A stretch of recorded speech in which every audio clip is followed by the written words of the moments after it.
Well, the day is certainly heating up here in Monterrey. A huge crowd out to watch the men start. On your mark. 75 men, a clean start here, and it is going to be critical to get to that 75 or 80 meter mark where the canal starts to narrow down. Raphael from France, an unbelievable start to this swim. 3 Frenchmen in the top 5 right now, including Frédéric Belob, the fantastic Olympian from France. And you can see that incredible strength of the young man as he comes up, back into the water, and it looks like it's almost a piece of cake. The French team incredibly well established in the water. In the top 6 right now, Hunter Kemper as well. It is very narrow and very aggressive in this canal. It is made of cement, only 3.5 or 4 feet deep. As they go back into the water, Daniel Unger out of the water right there as well, the former world champion. Brent McMahon from Canada back after an 18-month disappearance with injuries. So good to have the Canadian racing in the field as well. You can see how tight it was. Raphael continuing to the late stages of this 1,500 meter swim. As he looks over his shoulder, he will see 3 or 4 French teammates coming out of the water, and Hunter Kemper as well. That has the makings for a huge getaway. Vincent Louis into that bunch. We'll see whether this group are motivated to get away. There's Frederick just coming out of the water. Hunter Kemper into that group as well. There's Daniel Unger, so that's a great swim for the former Olympian and world champion. About a 400 meter run to get to the transition zone. We'll see whether or not there's any motivation to get away on this course. We saw Sarah Haskins doing it on the women's side along with Flora Duffy, so there is a potential to get away. There's McMahon just coming into the scene, so a great swim for that 2004 Olympian as well. Kyle Jones from Canada just going through the screen. Matt Sherbatt a little further back than he would have liked to have been. And you can see it is just one long stream of men coming out of the water. A little further back than he would have loved to have been. That's Brendan Sexton, so he's going to have to really get himself back into this race. Bevan Docherty just beside him. This course was designed for motor car racing. Lots of corners, but absolutely pancake flat. And with the temperature now well over 90 degrees, it's going to be important that these men continue to take on some fluid. Oh, and that is just one of a number of crashes just going down right there. I think, in fact, that might be Brendan Sexton.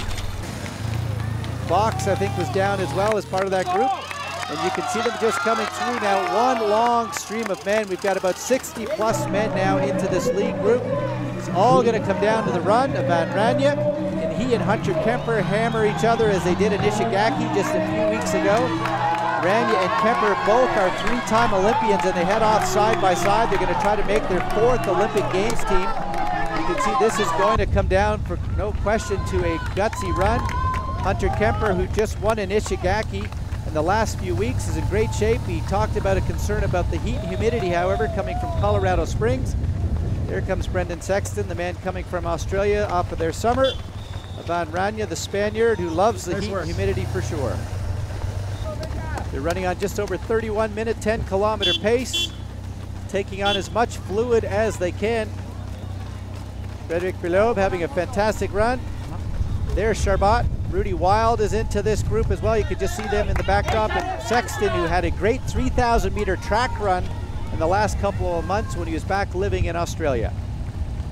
Wearing number 1 on his sleeve, he has never won a World Cup triathlon in his life. He's come close, however. Can he get the job done here today? Frédéric Belob would love to stop him. They're coming now to the late stages of this 10-kilometer run. Hunter Kemper now starting to run through Rudy Wild, moving into 3rd place. Wild right now sitting in 4th. They're down to the last few hundred meters. And Brendan Sexton is shown that he's got what it takes here in Monterrey, Mexico. His first ever World Cup win. What an incredible last 6 weeks. He was 4th in Sydney. He had a fantastic performance in Mooloolaba, and today he will claim his first ever World Cup win. Sexton wins in Monterrey, Mexico. Frédéric Belob is back after a couple of years away with injuries. He's got a silver. Hunter Kemper on the podium one more time. It is a day of fantastic racing in the heat and humidity, but it all belongs to Sexton. Yeah, I finally got one. I was really close to Mooloolaba, but Yeah, that's probably the sweetest race I've had in my career so far. Today I know that I'm really back. I make 3 second place this year, but now I need to go on the first place. Next race is in Madrid, so it will be hard, but I'm so happy to be back on ITU family and to see everyone and to hear all the support. It's a great day for me today after 2 years of slowly. I remember that back years ago. I felt like every race I entered, I was confident that I'd be on the podium, and I think that confidence is starting to come back. Like I belong there, you know. And Brendan was great today. You know, he was just real strong. You could tell his fitness is there. It's really there. And Freddie as well. He plugged away. I thought he was going to come back too, but he was really going for it towards the end and wasn't able to get him today. Well, 2 men who've been to the Olympics, Hunter Kemper and Frederick Berlot, and Sexton hoping that he'll be there in 2012.